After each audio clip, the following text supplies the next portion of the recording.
पाकिस्तान की इस्टेब्लिशमेंट, ताकतवर हल्के, पॉलिटिकल पार्टीज़, अदालतें, तमाम इदारे किसी न किसी हद तक कुछ ख़ास और ताकतवर लोगों के अंडर कंट्रोल रहते हैं।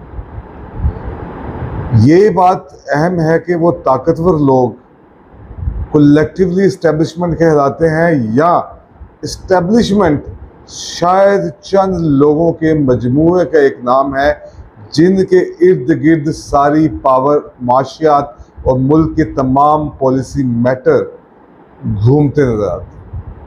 यहाँ पे इस्टेब्लिशमेंट की बात करें तो इमरान खान एज अ वज़ीर आज़म, नवाज शरीफ, शहबाज शरीफ जब जब ये इक़्तिदार से उतारे गए, इन्होंने हमेशा एक ही चीज़ का तज़किरा किया और वो तज़किरा ये था कि हमारे पास इख्तियारात नहीं थे। यानी कि ना तो ये इस मुल्क की मौशी पॉलिसी, ना ये इस मुल्क की खारजा पॉलिसी, ना दाखिला पॉलिसी और किसी किस्म का कोई काम इनको करने के लिए नहीं दिया गया अकॉर्डिंग टू द स्टेटमेंट्स जो ये आके देते हैं। तो जितनी भी ये चीज़ें हैं, जितनी भी ताकत के ये हल्के हैं, सारी ताकत चंद लोगों के एक मजमूए के पास है जिसे कलेक्टिवली इस्टेब्लिशमेंट कहते हैं। पाकिस्तान में आम आदमी के लिए अलग कानून और ख़ास आदमी के लिए अलग कानून आपने अक्सर सुना, लेकिन अब मैं कहता हूँ पाकिस्तान की अदालतों के अंदर एक तकसीम है कि पाकिस्तान की अदालतें विद इस्टेब्लिशमेंट और विदाउट इस्टेब्लिशमेंट। पाकिस्तान की अदालतों का किरदार अप्रैल 2022 में क्या था और पाकिस्तान की अदालतों का किरदार अप्रैल 2023 में क्या है? क्या ये अदालतें इलेक्शन करवाने में कामयाब हो जाएंगी? क्या ये अदालतें हुकूमत वक्त से अपने तमाम मामलात मनवा सकती हैं जबकि इस्टेब्लिशमेंट भी अदालतों के साथ नहीं है? यही कुछ और बहुत कुछ इस वीडियो में। जी हाँ, मैं हूँ यासिर मलिक एडवोकेट और आप देख रहे हैं एस्केप फ्रॉम केज। तो जैसा कि हमने बात किया कि हमने देखना है कि पाकिस्तान के जो अहम तरीन हल्के हैं जिसमें इस्टेब्लिशमेंट है, वो चंद ताकतवर लोग जिन्होंने हमें समझाया कभी कि यार तालिबान एक टेररिस्ट हैं, हमने उनके टेररिस्ट माना। जब उन्होंने समझाया कि ये मुजाहिदीन हैं, हमने उनको मुजाहिदीन माना। जब हमने समझाया गया कि अमेरिका के बगैर हमारी ज़िंदगी या कौमी बका ख़तरे में है, तो हमने तब उनकी ये बात मानी। जब हम लोगों को ये समझाया गया कि चाइना के साथ जो सी पैक का जो प्रोग्राम है वो हमारे मुल्क के अंदर माशी जो बदहाली है उसको दूर करके एक हर तरफ ही चैन की बांसुरी बजेगी, तो हमने उनकी ये बात भी मानी। हमने लाख ज़्यादतियाँ बर्दाश्त करने के बावजूद भी, हमने माशी हालात की तंगी के बावजूद भी, हमने हर चीज़ के बावजूद भी हमने उनकी हर बात को माना, सलाम किया और उनकी हर कुर्बानी को एडमायर भी किया। लेकिन इन लोगों ने हर टाइम कहीं ना कहीं पे इंटरफेयर किया उन चीज़ों में जो चीज़ें शायद 23 करोड़ पाकिस्तानियों की सोचने वाली भी थी, उन चीज़ों में जिसमें पाकिस्तानियों ने सोचना था कि उन्होंने अपने मुल्क के बारे में क्या सोचना है, मुल्क को आगे कैसे लेके चलना है, एक पॉलिसी बनानी थी थ्रू देयर पॉलिटिशियन, तमाम कौम के कंसेंसस के साथ। लेकिन माज़रत के साथ हम वो भी नहीं कर सके। जब से पाकिस्तान बना 1947 से, तब से कुछ ख़ास लोगों का एक गिरोह है, कुछ ख़ास ख़ानदान हैं जो मिलकर इस मुल्क को गवर्न कर रहे हैं, मिल के पॉलिसी मैटर्स बनाते हैं, जिनकी अपनी जायदादें तो डबल ट्रिपल 100 गुना तक चली गई, लेकिन एक आम आदमी की ज़िंदगी को वो बेहतर नहीं बना सकते। यही वो ख़ास आदमी है जो आपको इस मुल्क के बड़े बड़े ओहदों पर विराजमान मिलेंगे। इनका भाई, इनके भतीजे, इनके भांजे, इनकी औलादें, और यही वो लोग हैं जिनकी औलादें, जिनकी जायदादें, जिनका सब कुछ इस मुल्क से बाहर है। यही वो लोग हैं जो यहाँ पे हुक्मरानी करने आते हैं, ओहदों को एंजॉय करने आते हैं, और यही सब कुछ था। हम तकरीबन ना जाने एक 70 से ज़्यादा सालों में हर चीज़ यही बर्दाश्त करते आए हैं, हम यही देखते आए हैं, हम यही सुनते हैं। इनके ख़िलाफ़ बात करोगे तो गद्दार हो। इनके हक में बात करोगे तो किसी हद तक चला जाएगा, कुछ टुकड़े शायद आज मिल जाएंगे। अगर इन टुकड़ों के मिलने का कोई हवाल देखना है तो आज का मीडिया देख। आज के मीडिया को ऐसी ऐसी बातें जो गैर अखलाकी, गैर कानूनी और जिसका जवाब ही मौजूद नहीं, आपने मीडिया की अगर उस हरजा सराई के अंदर देखना है तो आप उसको देख सकते। ये तो इस्टेब्लिशमेंट का किरदार था, जिन्होंने हमें हर चीज़ समझाई, हमने मानी। आखिर कभी तो हमने सवाल करना था, कभी तो बिन हासिल को हमने सवाल करना था। अब हमने सवाल करना शुरू किया, सवाल करना शुरू किया तो हम बुरे बनते चले गए। इतनी तनकीद के बावजूद भी उन ताकतवर हलकों ने अपनी हददर्मी नहीं छोड़ी, वही तमाम काम किए जो वो काम शुरू से करते आए हैं। चाहे वो 1971 का दिलखराश वाक़या हो या अब की सिचुएशन, मामलात इसी तरह से ख़राब होते हैं, मामलात इसी तरह से ख़राब होते आए हैं, मामलात ने इसी तरह से आगे चलना है। मामलात को संभाला जाता है, मामलात को कवर अप किया जाता है। खैर, हम तो बीइंग अ पाकिस्तानी, हम तो अपनी रोज़ी रोटी के चक्कर में कहीं खो गए हैं, हम सो गए हैं। हमें किसी किस्म की कोई बात नहीं करनी, हमें किसी किस्म का कोई भी इसके बारे में बोलना नहीं है या सवाल नहीं करना। ठीक, तो यहाँ तक तो आम आदमियों की बात तक तो ठीक थी। अब हम ज़रा कंपैरिजन करते हैं पाकिस्तान की अदालतों का। अब ये जो इस्टेब्लिशमेंट, ये जो ख़ास लोग हैं, ये इन अदालतों के साथ रहे हैं और जब थे, इसमें फ़र्क क्या है। अब ज़रूर इस चीज़ के ऊपर बात करनी पड़ती। बात कैसे बनती है?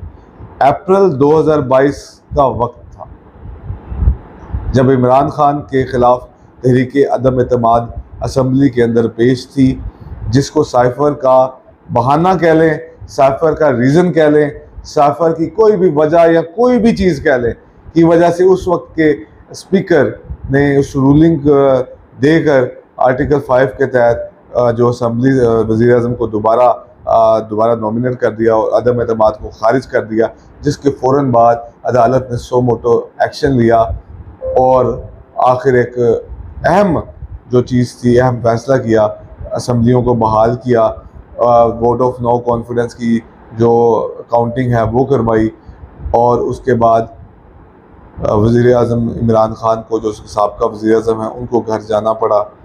एंड उसके बाद किस तरह से वो इम्प्लीमेंट हुआ था, आप सोचिए।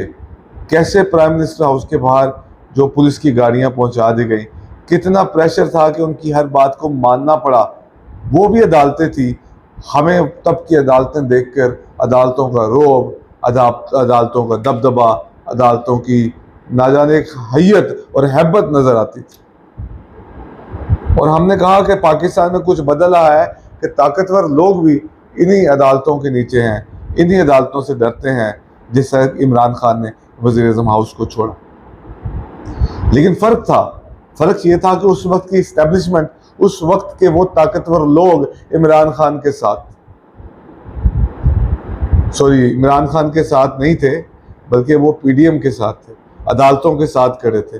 अदालतों के साथ खड़े होकर इमरान खान का घर जाना ठहर गया था उन मुक़्तदर हलकों की तरफ।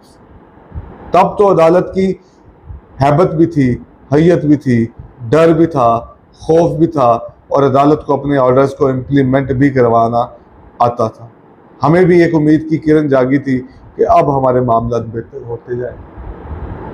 वहाँ से लेकर आज 2023 अप्रैल तक सुप्रीम कोर्ट की हैयत, हैबत, डर, खौफ, हर चीज़ बदल के रह गई। यानी कि हम 1.5-2 माह से अदालत हुकूमत से इलेक्शन के लिए फंड जो है जारी नहीं करवा सकती। और मज़े की बात यह है कि अब तक किसी बंदे के ऊपर किसी किस्म की कोई कंटेम्प्ट कार्रवाई भी मूव नहीं। अब अदालत इम्प्लीमेंट करवा पाएगी या नहीं पाएगी, ये सवाल है।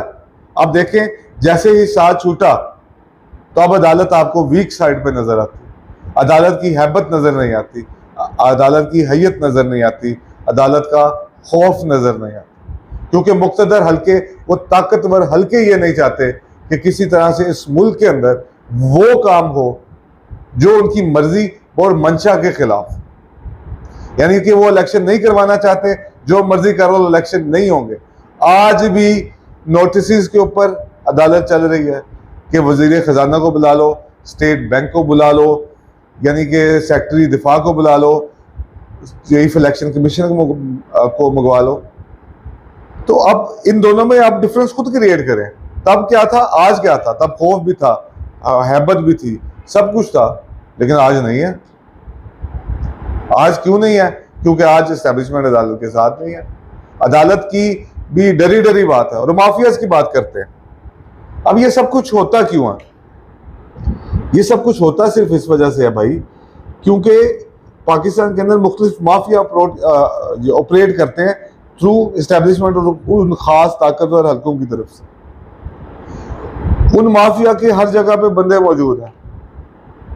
अब चीफ जस्टिस ऑफ पाकिस्तान के नीचे जितने भी जजेस, ऑनरेबल जजेस काम कर रहे हैं मुबैना तौर पर, क्या वो कभी अनकॉन्स्टिट्यूशनल काम के लिए कोई ऐसी बात कर सकते हैं?